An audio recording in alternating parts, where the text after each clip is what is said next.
Theologian William Barclay once said, Christianity which buries itself in a monastery or a convent, finding its essence only in prayer and meditation, without any contact with the world, would not have seemed Christianity at all to Jesus.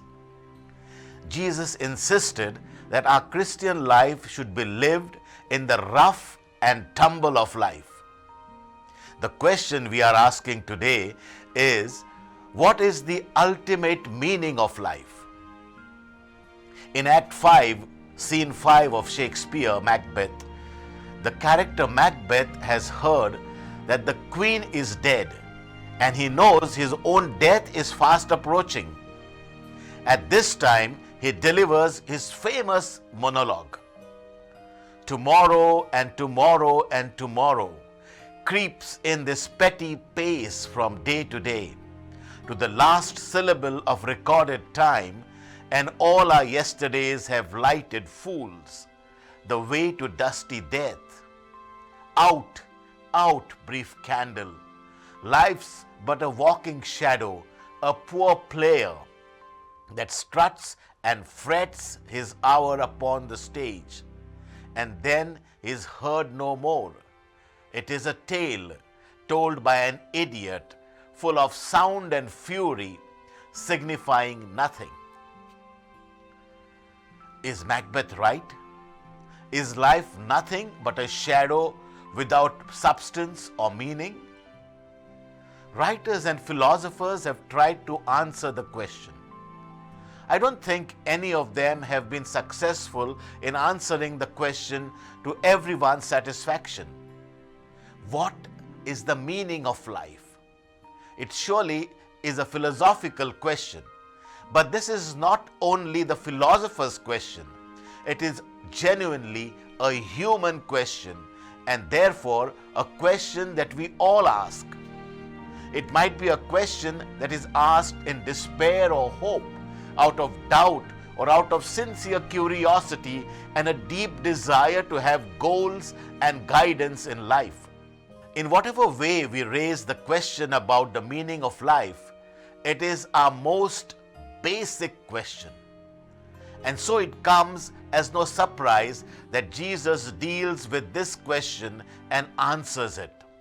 Surprisingly, the answer is not given in the context of an argument with the Jewish leaders or in a discussion with his disciples. And it is not given in the Sermon on the Mount, where Jesus deals with so many fundamental issues. It is telling that Jesus deals with the meaning of life in the context of prayer. This passage from John tells us of the things for which Jesus prayed for his disciples. Many scholars call this prayer as the high priestly prayer of Jesus. The disciples are in the upper room. They have just finished the Passover meal, and Jesus is thinking about his crucifixion, which will occur within the next 24 hours. He knows he is about to leave his disciples alone in the world, and he goes before God as a priest would, to intercede for them, to pray for them. In this chapter, Jesus prays for himself and for his disciples. Basically, he prays for three things for his disciples. He prays for their protection, their preservation, and he prays that they may have perseverance. Listen again to this prayer. I am lifting out a few key verses. While I was with them, I protected them and kept them safe. But I will remain in the world no longer. Holy Father, protect them by the power of your name, the name you gave me. First of all, Jesus prays for our protection from the world. We do need protection from the world because the world can steal life from us. A young mother once came to complain about her son. She said that my son has only two goals in life. One is to have fun and the other is to rest. He is very good at both of these. One day she said that her son bravely announced, I have quit school. quit school?" She asked, obviously shocked, and asked him, "Why have you quit school?" Without hesitation, he said, "It is too long, it is too hard, and it is too boring." The mother screamed at him, "You have just described life. Get on the bus and go back to school." The day in and day out tediousness and challenges of life can be overwhelming. Sometimes life can be just too long, too hard, and too boring, and we can lose our Christian hope and joy and succumb to despair. It is then that we try to find meaning in life in things other than God. We look for escape through a bottle. We look for happiness in the form of another woman, or we look for stability in life through another man. We try to resolve conflict through violence, or we try to solve material desires by stealing. Jesus understood these trials and temptations, and so he prayed, "Holy Father, protect them from the world, so they may be one as we are one."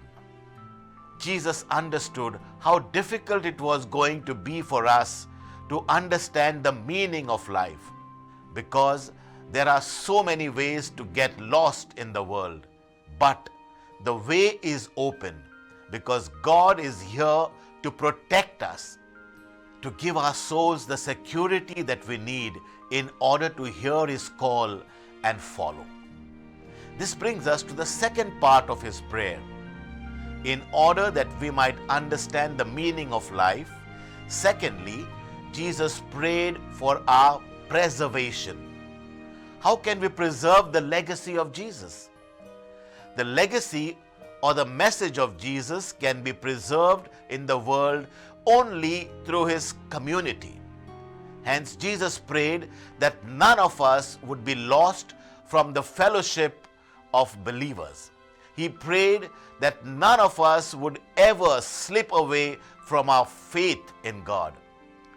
The Jesus community needs to be preserved. A community of disciples which is ridden with divisions, where there is exclusiveness, casteism, and regionalism, where there is competition between the churches, is a counter witness to the legacy of Jesus. The gospel cannot be truly proclaimed in any congregation which is not one united band of brothers and sisters. Shepherds know that sheep are prone to stray. Good shepherds leave those sheep that are safe in the fold and goes in search of the one that has gone astray. He doesn't let it perish. He will always be there for us, no matter how far we may stray. Christ prays for our protection. He prays for our preservation. Finally, He prays for our perseverance. He prays that we will be steadfast in the faith. You can see why He prayed for those early believers' perseverance. It is because the whole world depended on them. If they had not done their duty to witness to Christ and His resurrection, we would not have the faith we have today. And this would be an entirely different world. We would not have the gospel today if those early believers had not persevered. But here is what we desperately need to see. The future of the faith today depends on us just as surely as it depended on them. Indeed, the future of the world may very well depend on us. Did you ever see a dog race? Once upon a time, some dogs were trained to chase a mechanical rabbit that runs on a little track. The remote controlled rabbit goes just as fast enough to stay ahead of the dogs. One fine day, the cage doors dropped open and the dogs took off after the mechanical rabbit. As the rabbit rounded the first turn, however, something incredible happened.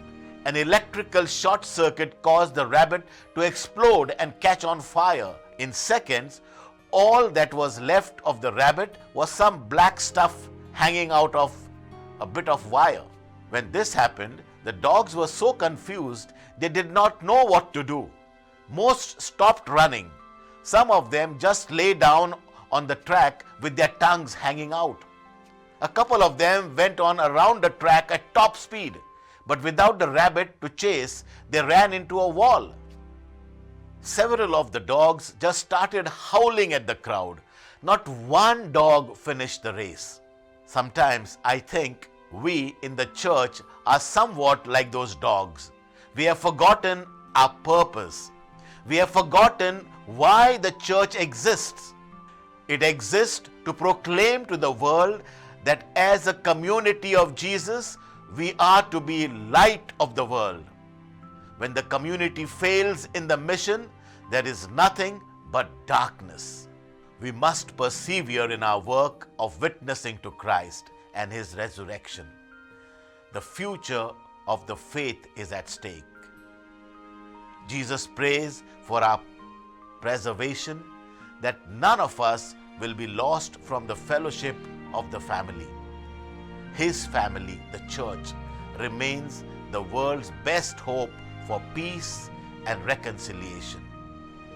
God gives us protection, and He desires that we have a personal relationship with Him.